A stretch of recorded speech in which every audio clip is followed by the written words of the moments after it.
Recession, Europe's biggest fear. Europe's economy accounts for almost a fifth of the world's production. A risk cocktail threatens to turn its growth into the opposite in a moment of deep uncertainty.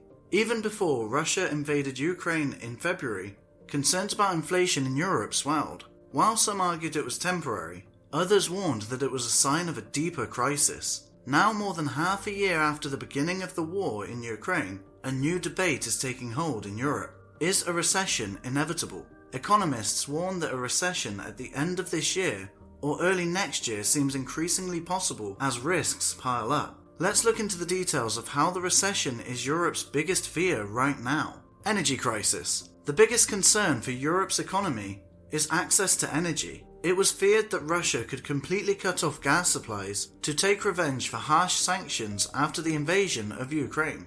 The International Monetary Fund said that vulnerable countries such as Slovakia, the Czech Republic, and Hungary could fall into a severe recession if the gas from Russia stopped flowing. Germany's leading forecasters have said that Europe's largest economy would lose 22 billion euros over the next 2 years. Gas supplies from Russia have already been completely or partially suspended in 12 EU member states. The flow of Russian gas to Europe is less than a third of what it was last year at this time. The European Commission recently presented its emergency plan to save gas for the coming winter. A decisive moment in the stalemate is looming.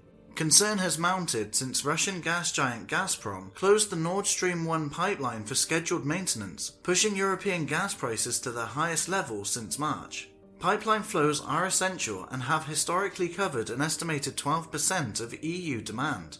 Gazprom is scheduled to resume operations on Thursday. However, officials have expressed doubts about whether the pipeline will be put back into operation at all, and if so, how much gas will be transported through it. The volumes of Nord Stream 1 to Germany have already fallen sharply before the start of maintenance work. However, Russian President Vladimir Putin said that Gazprom would fulfill all its obligations, although he warned that a dispute over vital turbines affected by sanctions was jeopardizing supplies. Even if flow resumes without incident, the spectre of a future throttling will hover over Europe, holding back investment and confidence. Inflation. Annual inflation in the European Union rose to 9.6% in June. While inflation undermines citizens' purchasing power and forces people to cut their spending, pressure is mounting on the European Central Bank to raise interest rates. To limit the price increase, the European Central Bank will raise interest rates for the first time since 2011. But there is an uphill battle to get the situation under control. The central bank is lagging behind competitors such as the Federal Reserve, which began raising interest rates months ago. Interest rates in Europe have been negative since 2014, which means they are further behind. And if an energy shortage plunges the region into recession, the central bank could be forced to abruptly halt the rate hike, affecting its ability to continue fighting inflation. Should a recession materialize, inflation could ease without the central bank having to intervene much more. But economists hardly endorse this result, which would also usher in a wave of job losses. Climate change. Apart from war and inflation, nature has also turned against Europe. Wildfires sweeping across Spain and France as a heatwave sweeps the region could also dampen economic activity. According to researchers from the European Commission, almost half of Europe's territory, including the United Kingdom, is threatened by drought. Germany, meanwhile, is struggling with a decline in water levels along the Rhine, an important trading artery. There are already signs that shipping is affected. Low water means that barges have to sail with reduced cargo in order to limit or completely stop their draft. As a result, the quantities shipped are reduced and freight rates increase. This could put a strain on Germany's enormously important manufacturing industry.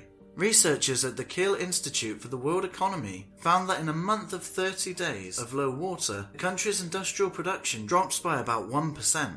Political turmoil. Meanwhile, political problems are there too. In Italy, the third largest economy in the European Union, a high-stakes political drama is unfolding. Prime Minister Mario Draghi is trying to stay in power after the collapse of his governing coalition. He called on lawmakers to support the government of national unity to avoid early elections. Draghi, who formerly led the ECB and is a favourite among investors, sought to resign after the largest party in the country's coalition government, the Five Star Movement, withdrew its support. They claimed that Draghi's package to combat the rising costs of living did not go far enough. Should Italian leaders be forced to call early elections, investors fear that the right in the country could set up their support, raising questions about European cohesion at a weak time. After the French elections in spring, this was to be a year of relative political stability. But if you look ahead now, especially for the growth and for the economy, political developments are clearly a risk. Investors have dumped Italian bonds as they watch the situation, which has driven up yields. This raises the stakes even further for the ECB, which is expecting to unveil a new tool on Thursday that would counter the dangerous fragmentation of the bond market. If bond yields in Italy or other highly indebted countries such as Greece shoot too high, the fear is that financial conditions will deteriorate rapidly. Risk of recession.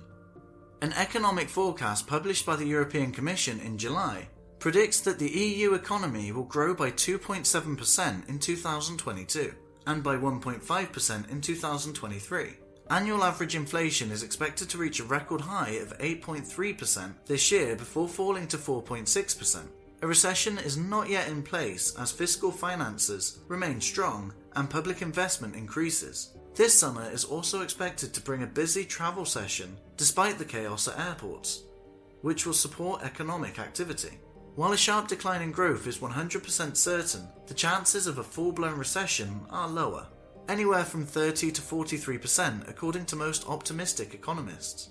Nevertheless, the chances are increasing. A survey of European fund managers published by Bank of America found that 86% of respondents expect a recession next year, up from 54% in June 2022. Outro. Concerns about a possible recession are mainly linked to the energy crisis which was triggered by the war in Ukraine and is not a sign of a systematic problem. As a result, this view argues that any downturn would be only temporary, but there are no signs that the war in Ukraine will end anytime soon. Hopefully, the EU will adopt the right strategy to avoid any recession. So, that's all for today. I hope you liked this video, and see you in the next one. Don't forget to subscribe to our channel and hit the bell icon for future updates. Thanks for watching.